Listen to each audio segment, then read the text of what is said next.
Selama lebih dari 40 tahun, administrasi pembangunan digunakan sebagai alat utama untuk mendorong kemajuan negara berkembang. Hampir semua negara yang baru merdeka menaruh harapan besar pada birokrasi sebagai penggerak pembangunan nasional.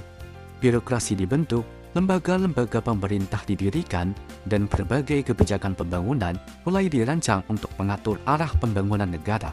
Namun, dalam praktiknya, hasil yang dicapai tidak selalu sesuai dengan harapan. Di banyak tempat, kemajuan pembangunan berjalan tidak merata dan belum sepenuhnya dirasakan oleh masyarakat. Banyak negara masih menghadapi kemiskinan, ketimpangan, serta birokrasi yang tidak efektif. Kondisi inilah yang mendorong para ahli mengevaluasi kembali administrasi pembangunan pada dekade kelima. Administrasi pembangunan muncul setelah Perang Dunia Kedua, ketika banyak negara bekas jajahan memperoleh kemerdekaan dan mulai membangun sistem pemerintahannya sendiri. Negara-negara ini menghadapi keterbatasan serius, mulai dari kondisi ekonomi yang lemah, sumber daya manusia yang terbatas, hingga minimnya pengalaman dalam mengelola pemerintahan modern. Pada masa itu, pembangunan dipahami sebagai proses modernisasi. Negara berkembang diharapkan mengikuti jejak negara maju melalui bantuan asing, reformasi birokrasi, dan penerapan sistem administrasi modern dianggap sebagai jalan tercepat untuk mengejar ketertinggalan. Administrasi pembangunan kemudian diposisikan sebagai instrumen utama untuk mengelola sumber daya, merancang kebijakan, dan mempercepat proses pembangunan nasional. Birokrasi diharapkan mampu bekerja sama secara rasional dan efisien, serta menjadi mesin yang mendorong pertumbuhan dan kesejahteraan masyarakat. Namun, setelah berjalan selama 4 dekade, muncul berbagai kritik terhadap administrasi pembangunan. Banyak pihak menilai bahwa administrasi pembangunan belum mencapai tujuan yang diharapkan. Reformasi birokrasi yang dilakukan di banyak negara seringkali bersifat formal. Struktur organisasi berubah, tetapi pola kerja dan perilaku aparatur cenderung tetap sama. Ketergantungan pada tenaga ahli dan model kebijakan dari luar negeri juga sangat tinggi. Banyak program pembangunan tidak disesuaikan dengan kondisi sosial dan budaya lokal. Bantuan asing yang besar tidak selalu berbanding lurus dengan peningkatan kesejahteraan masyarakat. Akibatnya, sejumlah negara mengalami stagnasi pembangunan, bahkan penurunan kualitas hidup. Evaluasi ini menunjukkan bahwa masalah administrasi pembangunan tidak hanya terletak pada kekurangan sumber daya, tetapi juga pada cara pengelolaannya. Salah satu ciri kuat administrasi pembangunan di negara berkembang adalah peniruan terhadap sistem administrasi barat. Model yang berhasil di negara maju sering dianggap dapat diterapkan secara langsung ke negara berkembang tanpa penyesuaian yang memadai. Padahal, sistem tersebut membutuhkan prasyarat tertentu, seperti ekonomi yang kuat, sumber daya manusia yang profesional, dan stabilitas politik. Tanpa kondisi tersebut, peniruan sistem justru memperkuat struktur birokrasi lama tanpa menghasilkan perubahan yang berarti. Memasuki dekade kelima, terutama sejak tahun 1990-an, negara berkembang menghadapi dilema administrasi yang semakin kompleks dan sulit diabaikan. Korupsi menjadi masalah sistemik, birokrasi sering digunakan untuk kepentingan politik, dan nilai etika administrasi mengalami penurunan yang signifikan. Sebagai respon, berbagai langkah perbaikan dilakukan, mulai dari restrukturisasi organisasi, pelatihan aparatur, hingga pembentukan lembaga baru untuk meningkatkan efektivitas pemerintahan. Program anti korupsi juga diperluas, dan kebijakan deregulasi, privatisasi, dan desentralisasi mulai diterapkan. Pada periode ini pula, teknologi informasi pun mulai digunakan untuk meningkatkan efisiensi administrasi publik. Evaluasi terhadap kegagalan masa lalu menunjukkan bahwa administrasi pembangunan membutuhkan tipe administrator yang berbeda. Pertama, administrator teknis yang bekerja langsung di tingkat masyarakat.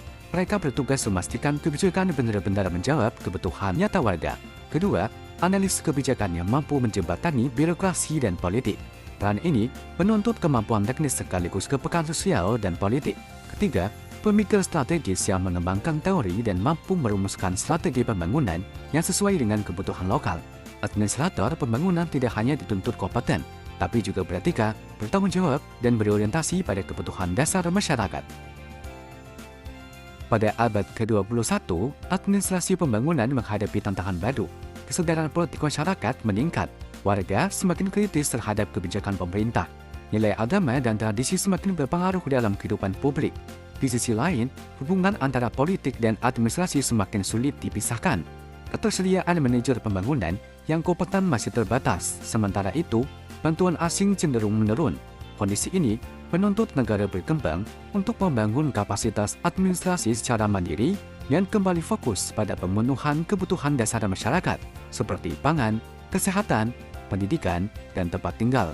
Dengan birokrasi yang profesional dan berintegritas, administrasi pembangunan dapat kembali menjadi alat yang efektif untuk meningkatkan kesejahteraan masyarakat.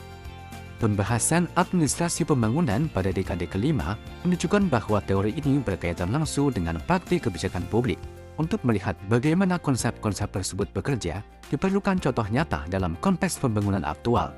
Salah satu contohnya yaitu kasus pemindahan ibu kota negara ke Kalimantan sebagai salah satu proyek pembangunan terbesar dalam sejarah Indonesia karena membawa visi pemerataan pembangunan dan pembentukan pusat pertumbuhan baru.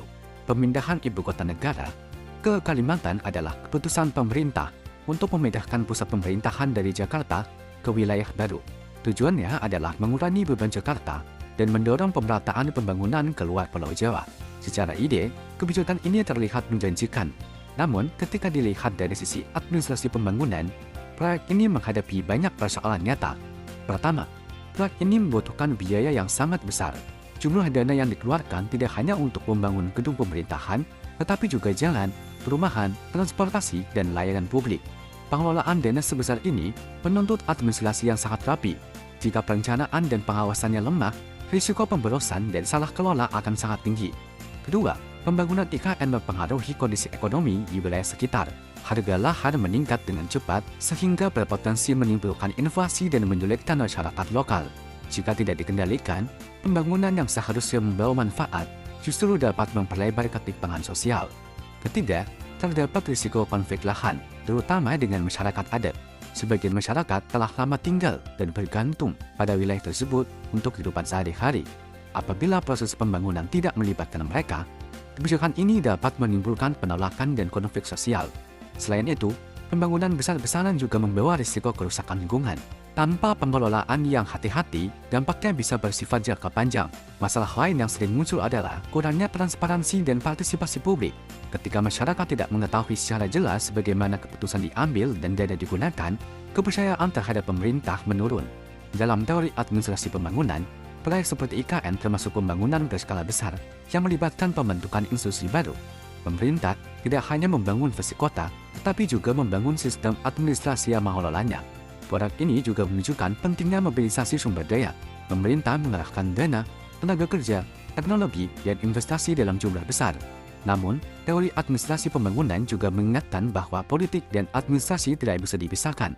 Keputusan pembangunan sering dipengaruhi oleh kepentingan politik, bukan hanya pertimbangan teknis. Pembentukan otorita IKN menunjukkan upaya restrukturisasi birokrasi agar proyek dapat dikelola secara khusus.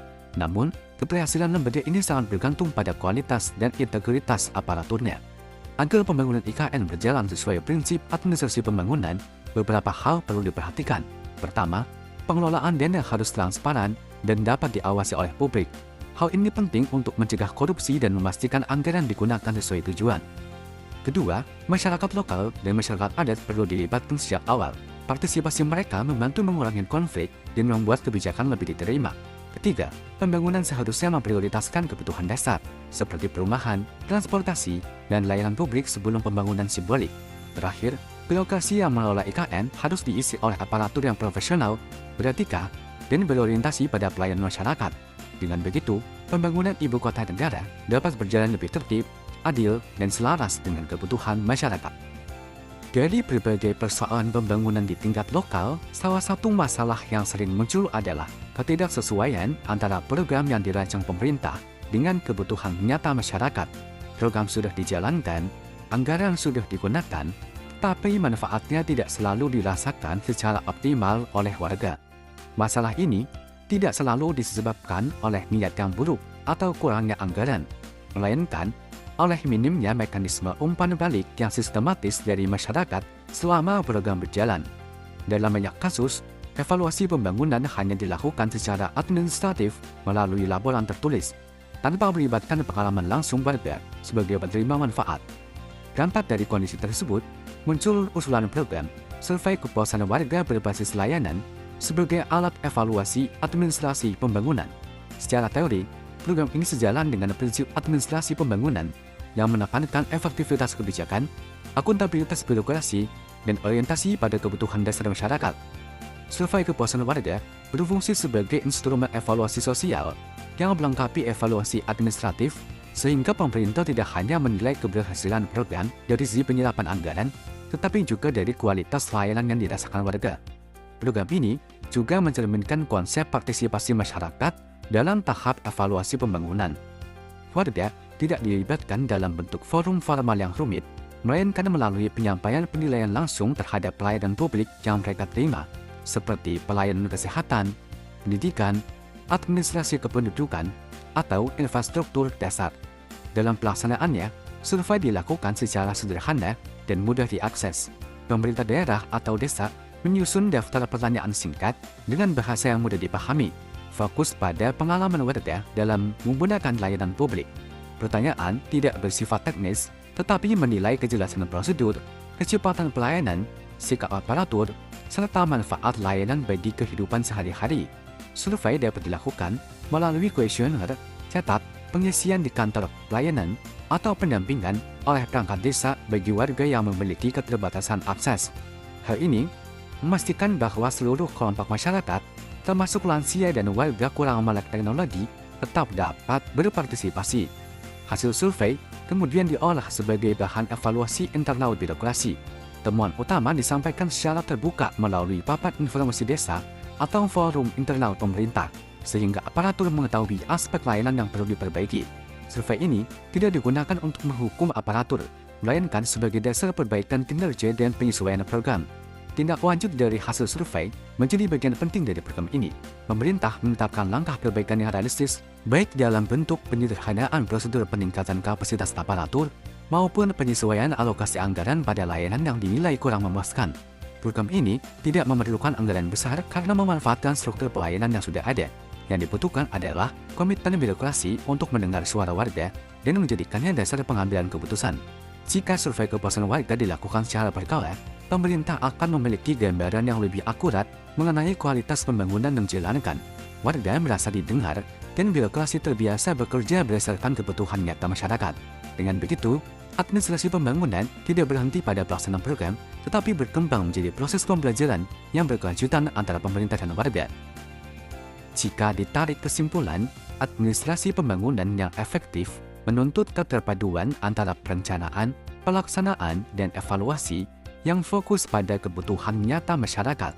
Birokrasi tidak cukup hanya menjalankan prosedur atau menyerap anggaran. Keberhasilan diukur dari kualitas layanan dan pengalaman warga.